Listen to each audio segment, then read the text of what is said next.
Hi, welcome to Brian Sews. Today on the show, I've got a little discovery that may not mean a lot to some people, but it definitely meant a lot to me.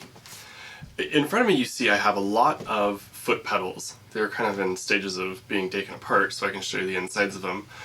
But basically, when you're talking about sewing machine foot pedals, you have two separate kinds. You have the mechanical kind, which is like this. There's different versions of it, but basically it's, you can kind of hear it's rather mechanical inside. And there's this style, which is the electronic foot pedal style. Most older sewing machines, well, all older sewing machines, almost all vintage sewing machines came with this style of foot pedal. And basically, it's just there's a form of rheostat inside, which is similar to like the dimmer switch on your wall to control your lighting. You just basically control the switch with your foot. It regulates the amount of power that goes to the actual sewing machine motor. This style of foot pedal uses electronics that basically, it does the same thing. It regulates the power that goes to the sewing machine motor, but instead of a mechanical rheostat, it's an electronic rheostat. This type of foot pedal is what you'll see in pretty much any new machine you buy, and it's a lot more accurate. You know, it's not, when you see the inside, you'll understand what I'm saying. So basically, on a mechanical foot pedal, what you have is you have a ceramic housing. Inside that housing is a series of carbon discs.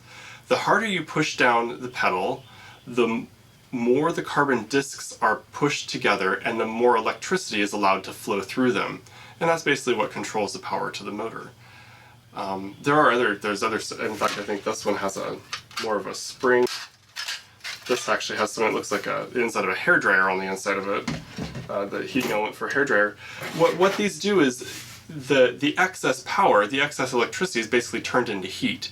And if you've ever been sewing with an older foot pedal and you haven't been sewing at full speed, what happens to the excess electricity is that instead of going to the motor, it turns into heat. So the foot pedal itself will just generally tend to get rather warm. Some of them can get very warm. In fact, they can get hot. And in the electronic version, there's no extra heat is generated, just the power to the motor. So the discovery I made, what's the discovery, Brian? The discovery I made is I found this foot pedal at the thrift shop. I'd been waiting, I'd actually seen this foot pedal 3 or 4 weeks ago, and I've been waiting for it to go down in price because these things, it came with a special, with the end that goes into the sewing machine, and they're rather specific for the machine, so unless someone knew that was the pedal they needed, they're probably not going to buy this thing.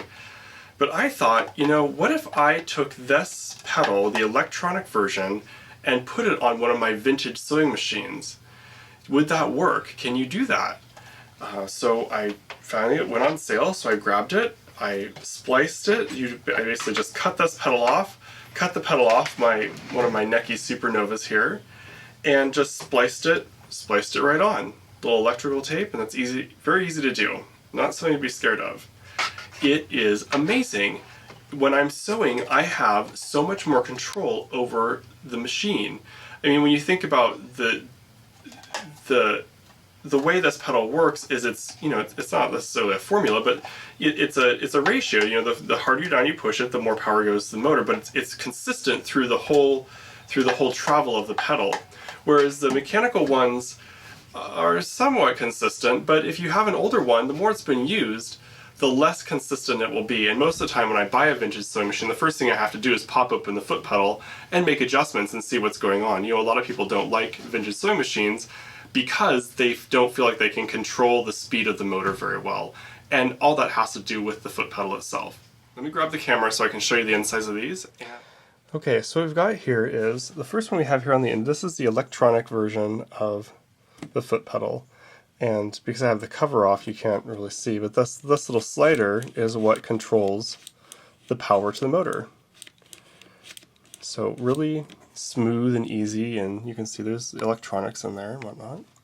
The second one, this is the one that I was squeaking during the filming, and you can see it has these coils, and when you push the pedal, this lever moves across.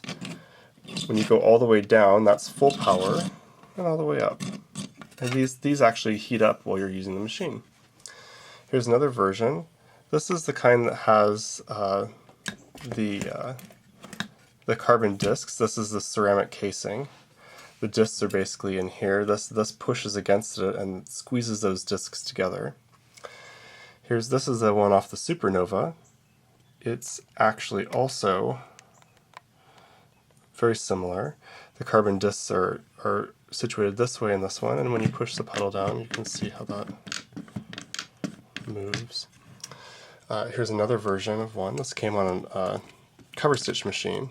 This is actually a new machine that came with an old mechanical pedal. And here on the end, let me slide this around here. This one you have here, this is the one that came on my Singer on the 500A. And it's the same thing. Here's your ceramic cone, basically, your ceramic tube that has the little discs in it. This one, the pedal pushes down here, which you can see squeezes this end right here towards the discs and squeezes them together. So you can see when you're looking at the inside of these, there's a lot that could go wrong with these mechanical ones. You know, you have this little thin piece of metal can get bent or out of shape, and you know, there's just a lot going on. I think you can miss a lot of the power from your sewing machine by using one of these older style mechanical pedals. And I think that this is something that you should consider. If you find one of these and you use a vintage sewing machine, you find one of these used at a thrift store or at a garage sale, snap it up. I'm going to start looking for them, and I'm going to convert all my mechanical pedal vintage sewing machines to an electronically controlled vintage sewing machine. It's great. And there you have it. I've also, if you haven't noticed, I've also changed the lighting here on the set. People were complaining that I had the white background, so I brought back the fabric background, and you can see that there's actually a light here and a light here, so I get a little bit more fill on the sides so you don't get the lighting tunnel effect. I think it looks good. So that's our quick little episode for today.